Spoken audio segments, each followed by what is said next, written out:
Well, hi there, and welcome back again.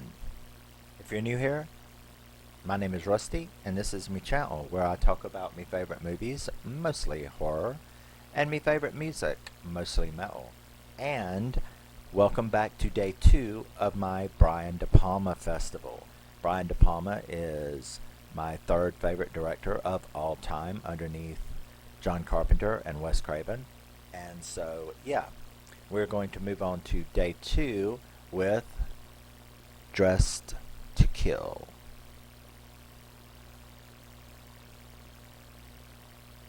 Now this is the unrated director's cut Blu-ray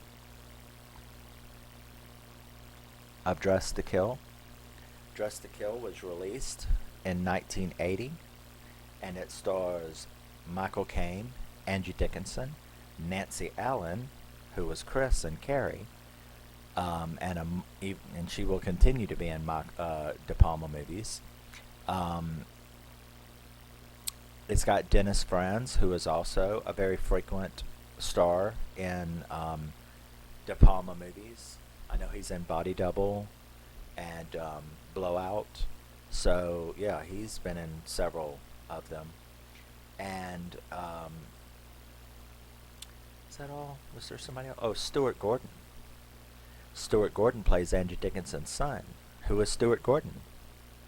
He's Arnie from Christine. Yeah, so this is one of his first roles. He was so cute too. He's a cute little geek, a little computer geek. So yeah, he's a little doll in this movie. But so yeah, so Dressed to Kill was written and directed by Brian De Palma. So not only did he direct this, but he wrote it as well. So Angie Dickinson plays a woman in her, I don't know, they never really say, but I would say mid to late 40s. She's frustrated at home.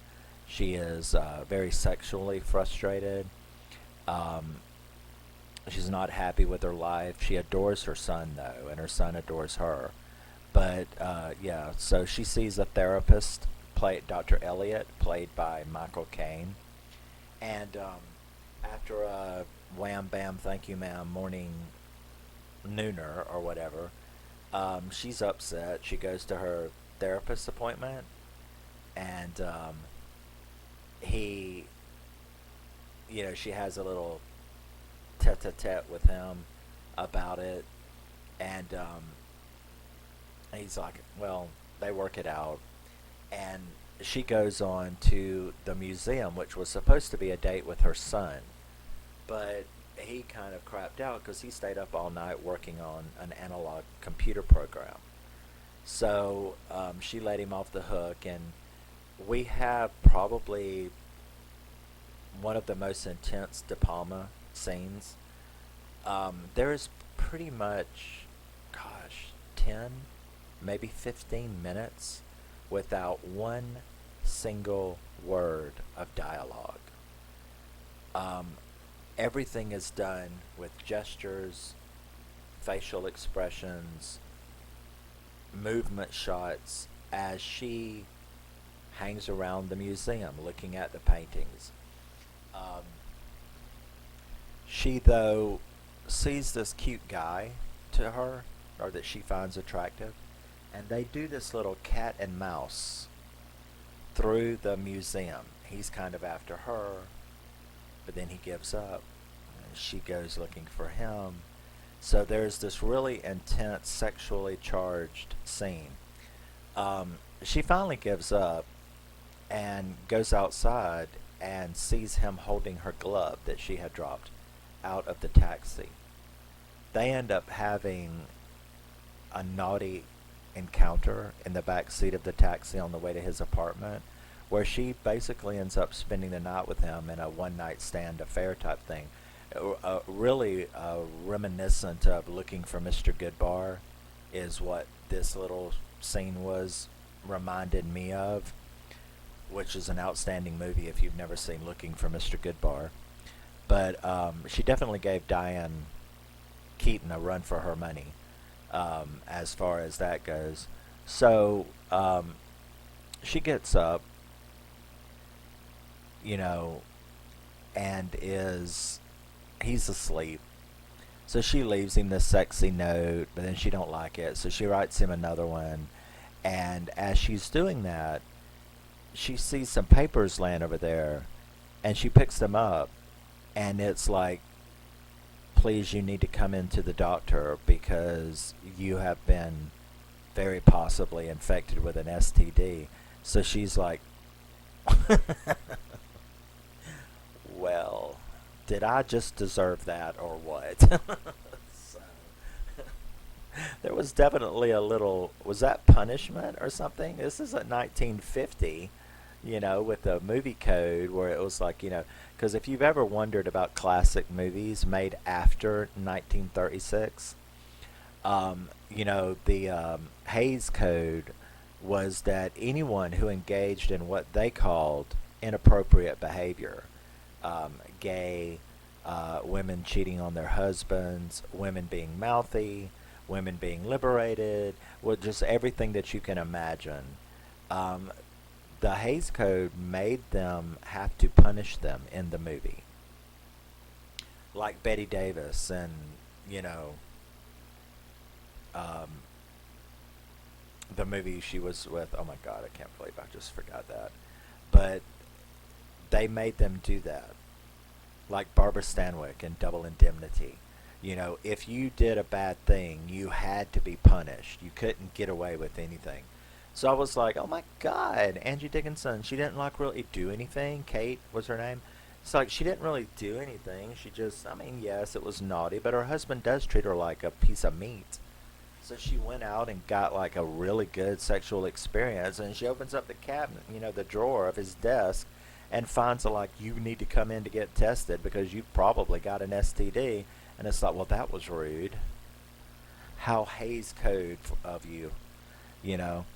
But then, so she starts to leave anyway. Now she's nervous. She gets nervous. She realizes in her stress, she forgot her wedding ring. So she's got to go back up there and get that. And that's what she was going to do when the movie takes an extremely bad turn, because all of a sudden the elevator door opens up and there is this chick, this blonde-haired lady in big glasses, the sunglasses that you can imagine from 1980, like the Joan Collins from Dynasty sunglasses, you know, and that is one of the most brutal slasher scenes I've ever seen in my life. He slashes that bitch every which way, upside down and sideways. And because this is the unrated director's cut, if you've never seen it, it is not playing. There is that scene. There has been nothing worse in Friday the 13th or, anything like that. I'm not talking about something ridiculous like a head being blown up. I'm talking about just a plain old knife kill. There has never been, anything that this would be called cheap too. Well, it's not as good as this knife kill. No, no, no, no, no.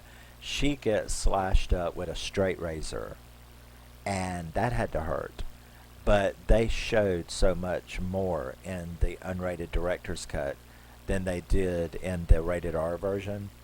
But that scene is just absolutely brutal. Brutal. And when she almost lives through it, well, I don't think, no, there's no way you could have lived through that. But she's still alive when the elevator door opens on one of this floor, and it's Nancy Allen. Um, so Nancy Allen is standing there with a guy, and they're at the moment they were talking about stocks and bonds on the stock market, and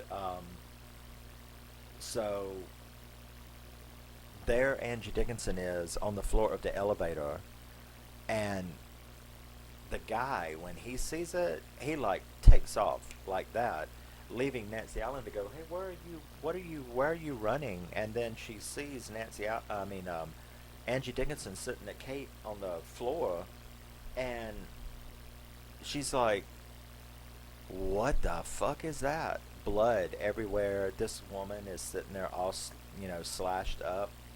And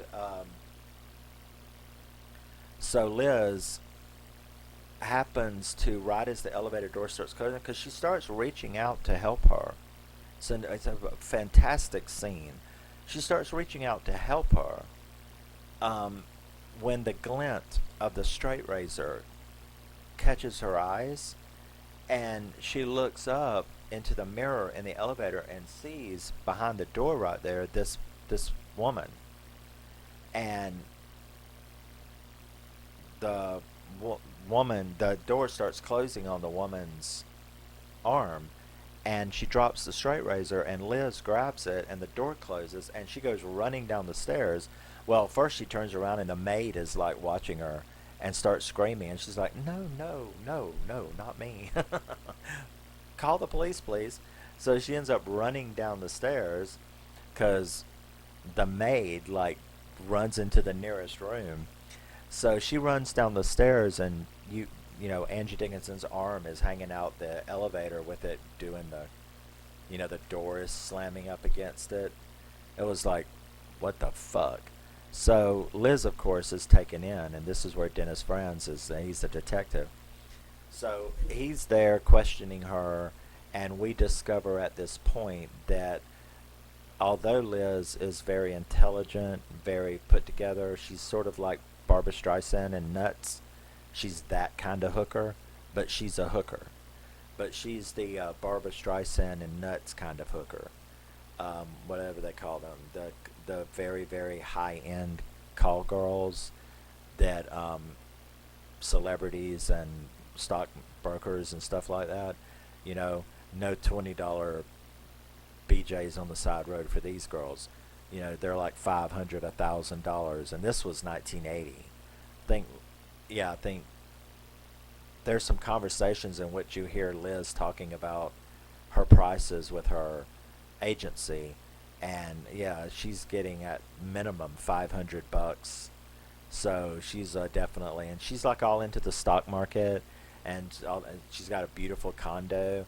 So she's one of, Barbara Streisand played the same kind of hooker in Nuts, rich condo, thousands of dollars per evening kind of thing for just one date. So, but anyway, that's what Liz is.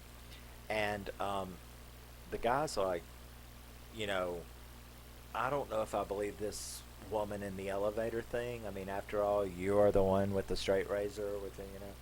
And it's like, why would I do that? I wouldn't do that. What did I kill this woman for? You know what I'm saying? So, the kid, Peter, Stuart Gordon, he comes and he's there. His mom has just been viciously, brutally murdered. So he's there at the police station, and he is, he brings his like tapper. He's got like a tapper that you can like put up against the wall and hear what's going on in the other room with the earphones and stuff. So he's a totally tech geek. I told you he was like making computers and stuff in 1980. So, he's there, and he's overhearing what the detective is asking Dr. Elliot, because that's her doctor, about her, but Dr. Elliot's like, no, I can't say anything about my patient. And all the detective is trying to do is find out, was this woman looking to get killed?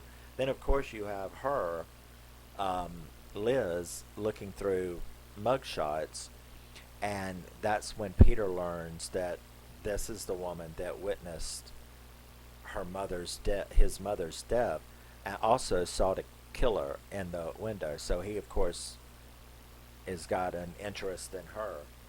So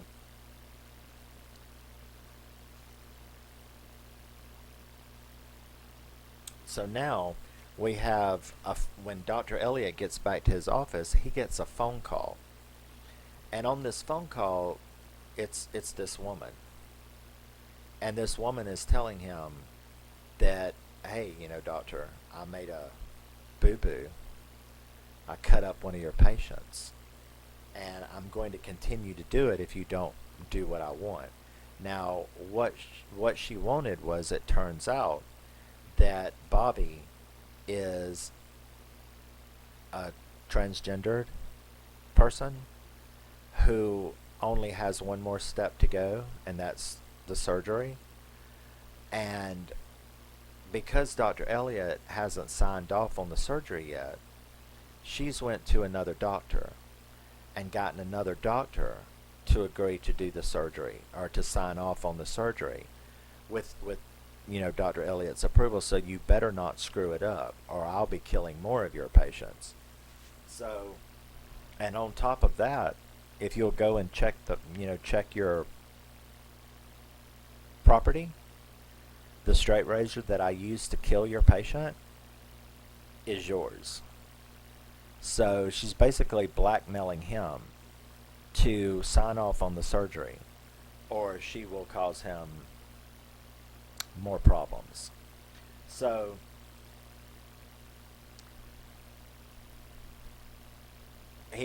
Bobby also informs him that he knows the bitch that saw her. So Bobby's like, the bitch that saw me, I'm going to take care of her too. So Dr. Elliot tries to get a hold of Liz, find out who and where she is, because he wants to warn her that death is stalking her, Now, Bobby is going to do that, and Liz ends up seeing her on the street, and there's this wonderful De Palma-esque chase scene. This cabbie that helps her, there's some cool scenes there, but I mean, she is literally chased all across town. She's chased down into the subway system. Bobby is on her ass. How long is that scene? Maybe 15, 20 minutes? But there's a lot of little jump scares where you think Bobby almost got her. A lot of really interesting dialogue with the people that she meets on the way. And then finally there's a scene. There's some thugs that are after her that she happened to accidentally piss off. So she's got shit coming. She thinks this killer's after her, and now these thugs are after her. She's on the subway. The cop doesn't believe her, because who would? Cops are, the dibble is about as useless. But so right when the thugs start to get her, the thugs freak, and back off, because Bobby's standing right behind her with a straight razor and starts to get her, when all of a sudden the door opens and Peter maces him, or maces her, with, maces the killer with this really strong homemade mace, and then they run back to her apartment. So Peter is now with Liz at Liz's apartment, and they start talking about, what can we do? Now Liz is like, these cops are going to arrest me if I don't find out. Because the cop believes that it's got to be one of Dr. Elliot's patients that's doing this. And Peter is like, so do I. And she's like, yeah, but I don't know how do we prove that? What do we do? So they start trying to concoct, this plan. Because what Peter has done, Peter had went and set up a camera on the back of a bicycle outside his office, outside Dr. Elliot's office. And the camera was set to go off every 4 seconds so that he could get a good look at everyone who came in and everyone who had come out. And he saw Bobby. And he showed that to Liz, who recognized and was like, yes, that's it. So we know it's his patient. So they concoct this little plot that she's going to go to him and pretend to be a patient. Now, being a hooker, she tries to do it in a seductive way. So she tries to come on to him. She takes off her coat and she's wearing nothing but lingerie. And she's like, I'm going to go in here, trying to disarm him. So I'm going to go in here, and when I come back, we're going to take care of business. So Peter is outside watching, and she goes in there and takes this time not to go to the bathroom, but instead to look through his secretary's area, trying to find his appointment book. And she does manage to find the appointment book and get the name of the final appointment of that day. So she thinks she's got the name of the killer. Now, in the meantime, though, in the other room, um, Peter is like watching in the rain with his little binoculars, and he's looking to try to see. And he keeps noticing, like, what is this doctor doing? First, it looks like he's taking his clothes off, but then he can't really tell what's going on, so he goes around and gets closer across the street, right up against the window to try to see. When all of a sudden he realizes that Bobby is standing there.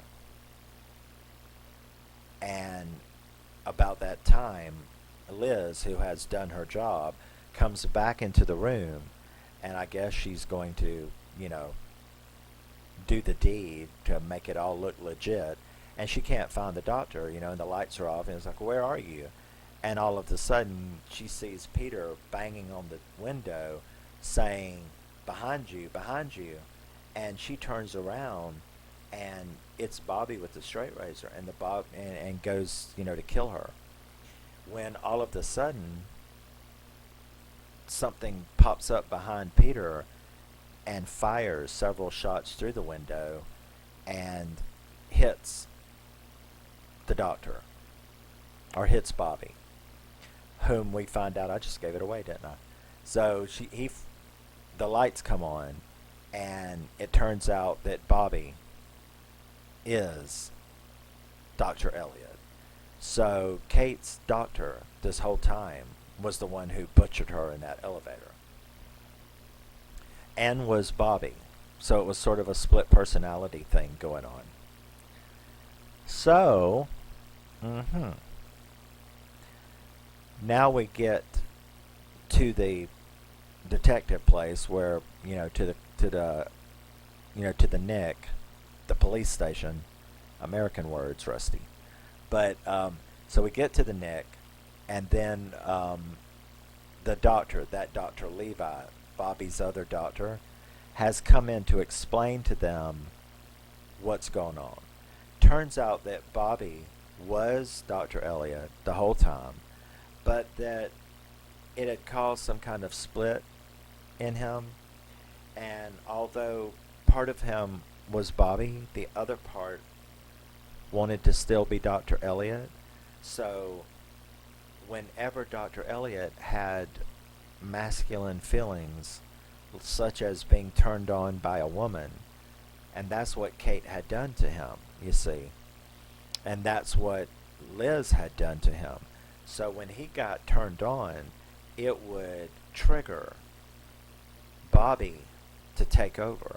Now, De Palma deals with this kind of stuff in another movie, but so it triggers Bobby to take over, and Bobby then goes and kills out of anger and jealousy at whoever his Dr. Elliot was turned on by.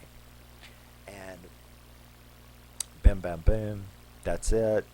We see a very funny scene where Liz and Peter are talking about it at dinner, and there's these like middle-aged women sitting right beside them, and she starts telling him, about Dr. Elliot and everything that other doctor had told them. And he starts going, wow, that sounds so neat. I think that that reminds me, I could think of a really cool science project. And he's like, I could actually make a woman out of me. And of course these old ladies are behind him like going, and that's when Liz decides to say, oh, well, really?